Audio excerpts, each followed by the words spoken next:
Greetings fanboys and fangirls, Jared here with another video review from Fanboys Forever.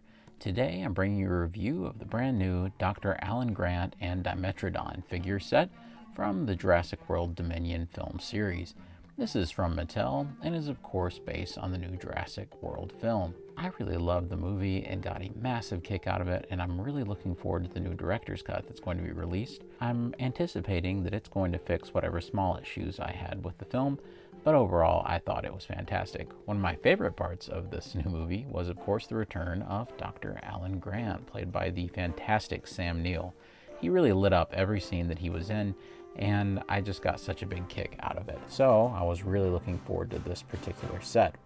Originally, upon seeing some pictures of the set, I wasn't exactly sure about the look of the figure, but seeing it in hand is starting to quell some of those worries. But of course, we'll need to see it out of the packaging for the final determination. You can also see that he comes with the Dimetrodon. On the back, we can see some renders of the figures. I don't think that's actual toy photography. And finally, if you need to find this thing, hopefully this barcode will help. I got mine from Target.com, so let's go ahead and crack it open. And here we have Dr. Grant and the Dimetrodon out of the packaging. And this is just a look at every single thing you get. The Dimetrodon is of course one of my favorite dinosaur designs.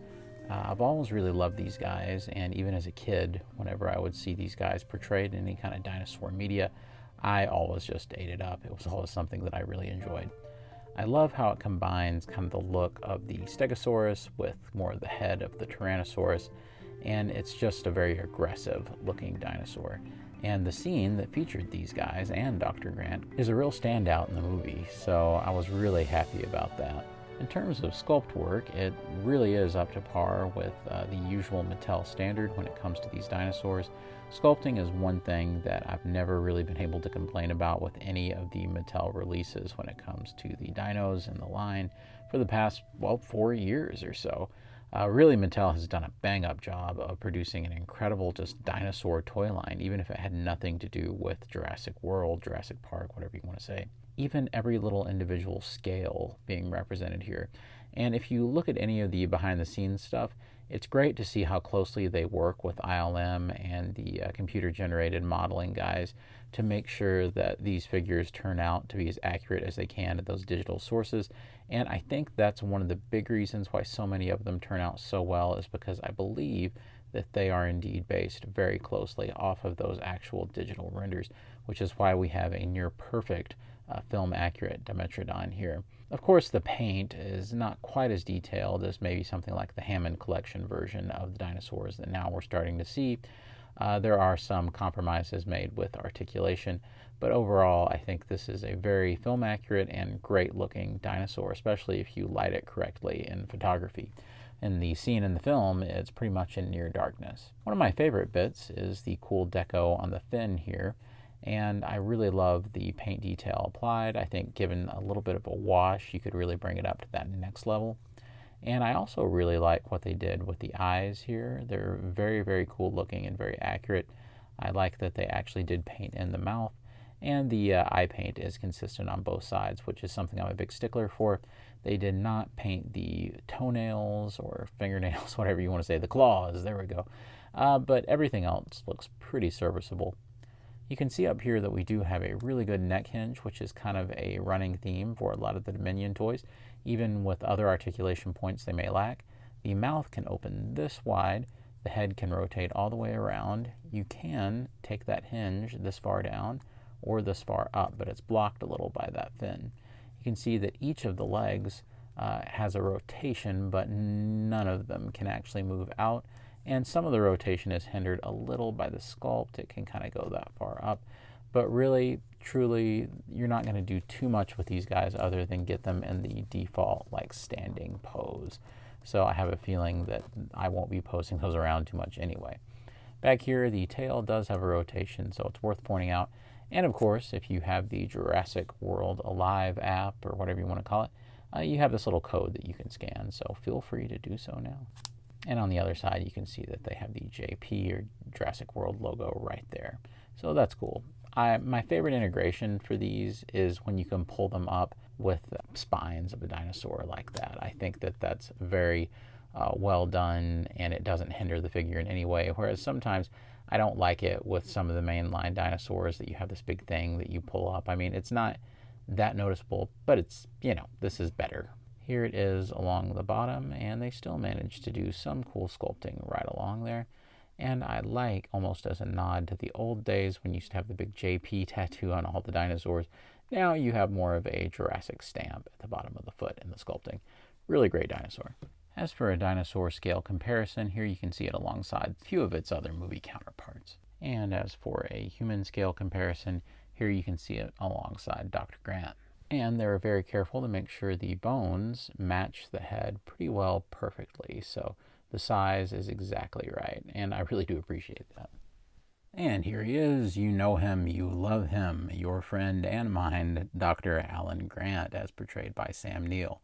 And you can see Dr. Grant is looking quite a bit older these days, becoming more the book character with his big beard, so I actually think that's pretty cool. I was really fond of this look for Dr. Grant in the movie, particularly having the big coat. It's almost like the outfit always needed that, and that was just a part of his getup. I really do enjoy how with most of the characters they found kind of creative ways to keep nods to their original costumes, but also update them quite a bit. Although with Ian Malcolm, I guess he's pretty much wearing the exact same outfit, but hey. I guess it's like a cross between the Lost World and the original film's costumes, but that's neither here nor there. You can see the sculpting, though, actually is really, really good. I can definitely tell that that's supposed to be Sam Neill, and they've done a really good job. It looks so much better than the original promo photos did for this figure. In particular, I really think that whatever they did for their paint application, I suppose it's a digital paint mask, whatever you want to call it, really did work out very well, because I can definitely see Sam Neill even beneath the beard, and sometimes a beard obscures likeness quite a bit in a lot of these figures, especially if it's a big white beard like Sam Neill has in the movie. But they've done a really good job printing that application on there to where the beard seems less just opaque white, which is originally what I saw in some of the promo pictures. And it's more of, I don't really know how to describe it. It's more of a metallic-y look for the application, which in turn makes it much more realistic. Of course, nowadays, with most of this stuff, you can only imagine that all of the actors underwent some sort of digital scan, and perhaps that's why it's turning out so well. Perhaps the only thing is maybe he looks a little more cheerful, maybe, than I would have gone with. But I'm not really sure if it's maybe kind of an illusion that I'm seeing from the application or what. But honestly, it's a dead ringer, so kudos to them. I really didn't think it would be as good as it turned out. Moving on down, the jacket is really nicely done with all the little details, and it's done in that classic like G.I. Joe 25th style, which is where they put like an overlay rubber thing, and then they have the coat arms. Funny how if you take this off, you would almost have Alan Grant in his end of the movie outfit, sans hat, of course, but then you would have these sleeves to contend with. But yeah, I'm betting that we'll get that variation down the line without the hat, without this piece, and then without the jacket arms with the alternative arms. If they don't do that, they're crazy, because it's easy money, and they know that people like me will buy it instantly because it's one of the original main characters. So there you go. Moving on down, we can actually see that they did go to the trouble of painting the silver application on the belt buckle, which is something they don't have to do, but I'm always appreciative when they do. You can actually see the collar of the jacket, although the paint application isn't perfect, actually does go around. They usually don't apply the little paint to I don't really know what you'd call the band around a fedora up there, but it's something you could easily do yourself if you really wanted to, but it's worth pointing out. The eye paint application is actually fairly straight for this, and that's something that Mattel really struggles with. But to be honest, I think that most companies would struggle at this tiny, tiny scale, because keep in mind this guy is about 3 3/4 inches tall. Looking at articulation, it's very much what we've come to expect from the line. The head can go up and down a little, and it can rotate all the way around. The hat is not removable, and I'm sure if you did try to take this thing off, you would find that it's like a plastic piece that's plugged into the hat, so you probably don't want to do that. There's plenty of range at the arms here, going beyond 90 degrees. You can rotate it all the way around. There is a rotation here at the bicep or elbow. And with that hinge, he can do almost 90 degrees. There's nothing at the wrist, which is unfortunate, but that is a really easy to break point with 3 3/4 figures. There is a waist rotation, which I'm appreciative of. He can, of course, do the splits like an insane gymnast, and he can kick to be 90 degrees. He has a good 90-degree hinge at the knee, and he has a rotation right there at the knee as well. Unfortunately, nothing down here at the ankles, but again, that is a kind of infamous break point for a lot of figures. The legs can sort of go back a little, but not too much. He does come with this, which is kind of the bones that they see inside of the cave in the movie with the Dimetrodons, and it's really a standout sequence. I really enjoyed it. And just for fun, I've set up my cave Dio right here, just so that we can get some of that atmosphere from the movie. In terms of scale, he's bang on with the other toys that they've released. You can even see that comparing him to something like the Jurassic Park Legacy line for the original Alan Grant, he's pretty well exactly the same, and I really do appreciate that. Of course, the new one is maybe just a hair shorter, but then again, that would make a certain amount of sense, considering people do shrink a little bit when they're older.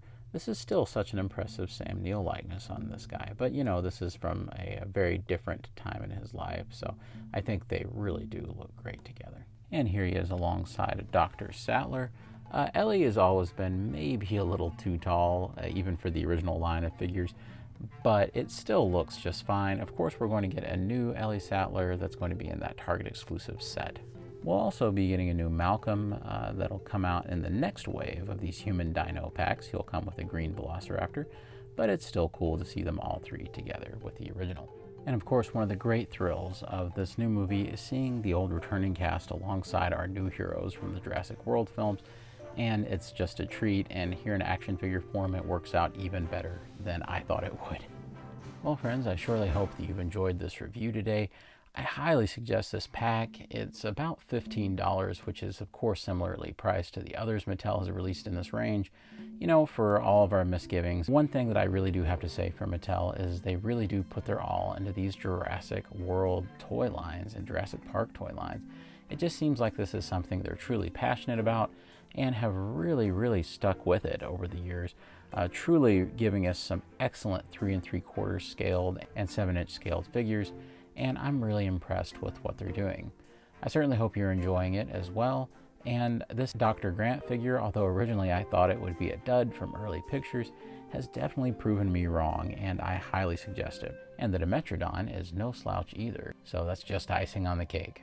Remember, right now, the best place to get it would be Target.com at the time of recording. And of course, be sure to subscribe to the channel if you haven't already. We do new reviews, including Jurassic Park reviews, all the time. And I recently reviewed the big Jurassic World Dominion playset, Outpost Chaos, which of course the figures are shown on right here. And of course, be sure to like the video because it really does help that pesky algorithm, you know, do its thing. And as always, God bless you and yours, and I'll see you on Fanboys Forever. Fanboy out.